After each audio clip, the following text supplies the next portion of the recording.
Burun ameliyatından sonra horlaman geçecek mi? Horlamanın tek sebebi burnunuzdaki tıkanıklık değildir. Horlama en basit tabiriyle küçük dil ve yumuşak damağın titremesi sonucu oluşan sestir. Yani bu bölgedeki bütün basınç artışı horlamaya sebep olabilir. Ama burun hava yolunun başlangıcı ve çok önemli bir kısmı olduğu için burun açıldığında boğaz bölgesindeki basınç tabii ki azalacak. Ağzınız açık uyumamanız buna çok önemli bir etken olacak.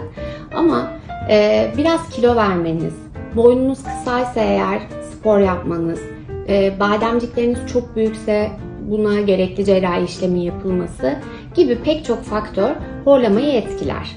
Burnun açık olması sağlık açısından kesinlikle gerekli bir faktör ama burun ameliyatı olunca horlama tamamen geçmiyor maalesef.